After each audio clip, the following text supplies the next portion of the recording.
मेटाजेनोम ये एक वो कंसेप्ट है जो कि हमारी मेडिकल साइंसेस के लिए बहुत इंपॉर्टेंट है और हमारे खुद की ह्यूमन अंडरस्टैंडिंग के लिए बहुत इंपॉर्टेंट है। तो आइए जानते हैं हम मेटाजेनोम सीक्वेंसिंग टेक्नोलॉजी के बारे में।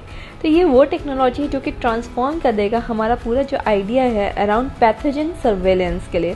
तो डिजीज़ के लिए कैसे उसको रिस्पॉन्ड करना है, क्या होता है, कैसे उसको ट्रेस करें, ये सारी चीज़ें एक साथ रिलेटेड हैं।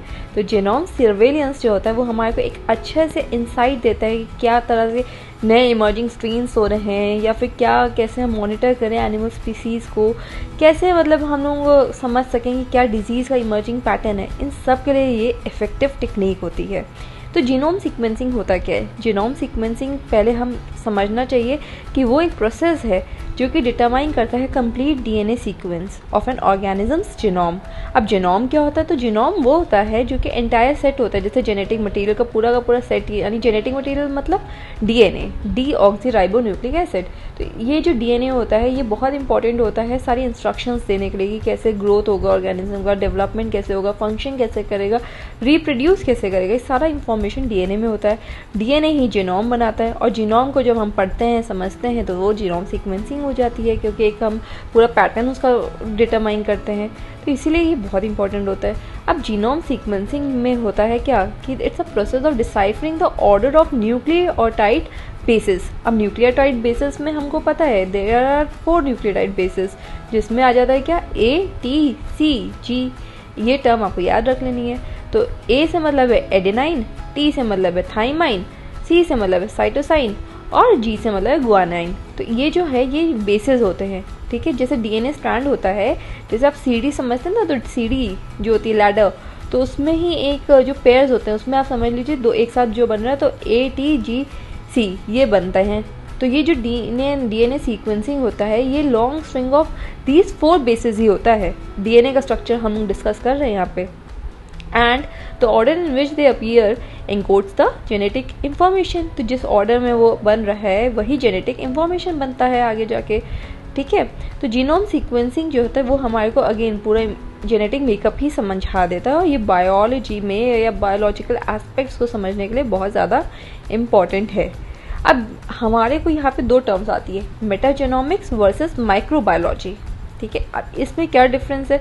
तो देखिए मेटाजेनोमिक्स जो होता है ये एक फील्ड है मॉलिक्यूलर बायोलॉजी की, जो कि इन्वॉल्व करता है studying of the genetic material, जो जिसमें आ जाता है डीएनए या आरएनए। इसकी जो स्टडी होती है इस मटेरियल की उसको हम कहते हैं मेटाजेनोमिक्स। कलेक्टेड फ्रॉम एनवायरमेंटल सैंपल्स, तो it is collected from environmental samples containing a mixture of microorganisms such as bacteria, virus, archaea या कोई भी माइक्रोब होता है, तो that is metagenomics।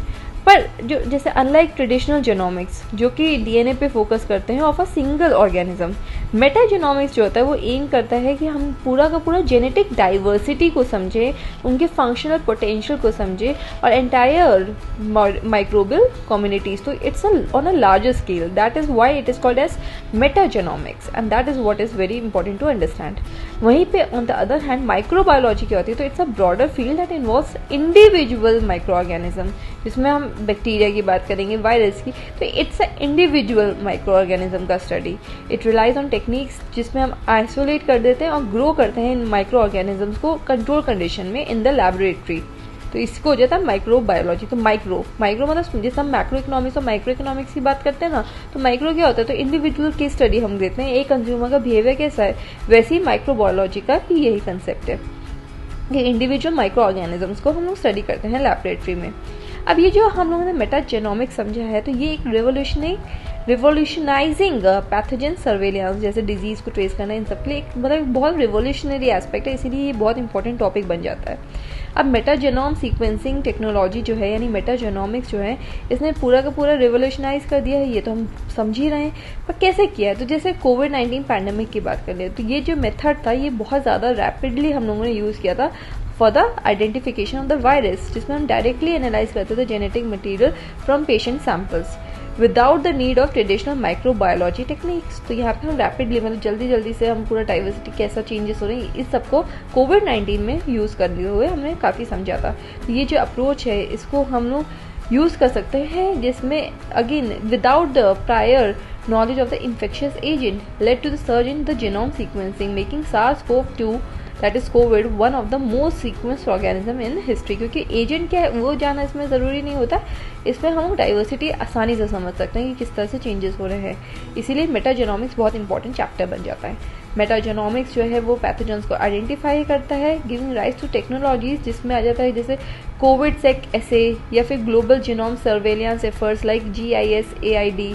तो इस तरह के अप्रोच तो पब्लिक हेल्थ पॉलिसीज़ के लिए जेनेटिक डाटा, जेनोमिक डेटा होना बहुत ज़रूरी है, और उसमें भी हमारा मेटाजेनोमिक्स यूज़ होता है।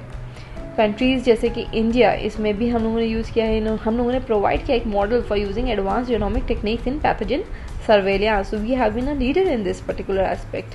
तो ग्लोबल डिप्लॉयमेंट अगर हम देखा जाए तो काफ़ी यूज़ कर रहे हैं उस टेक्नोलॉजीज़ को। एप्लीकेशन तो मल्टीपल है, हम एक एग्जांपल की स्टडी के हिसाब से कोविड का SARS-CoV-2 का वो भी दे चुके हैं एग्जांपल, वो तो है ही। इसके अलावा भी अगर एप्लीकेशन देखें तो एनवायरमेंटल साइंस, जिसमें हम लोग माइक्रो ऑर्गेनिजम्स को पढ़ते हैं, या फिर बायो रेमिडिएशन जिसमें माइक्रोब्स को यूज़ करके पॉल्यूटेंट्स को क्लीन करना, या फिर हम ह्यूमन माइक्रोबायोम को समझना, इन सब में बहुत ज़्यादा इंपॉर्टेंट रोल प्ले करता है। मेडिसिन से लेके इंडस्ट्री से लेके अगेन हमारे एनवायरमेंटल फैक्टर, हर चीज़ में। तो हेल्थ पॉलिसी के लिए अगर आज की डेट में हमको आगे बढ़ना है तो माइक्रो बायोलॉजी की अंडरस्टैंडिंग एंड मेटाजेनोमिक्स की अंडरस्टैंडिंग, यानी कि at larger level also we have to understand these aspects. So yes, it becomes a very important chapter, and for such videos please like, share and subscribe. Thank you.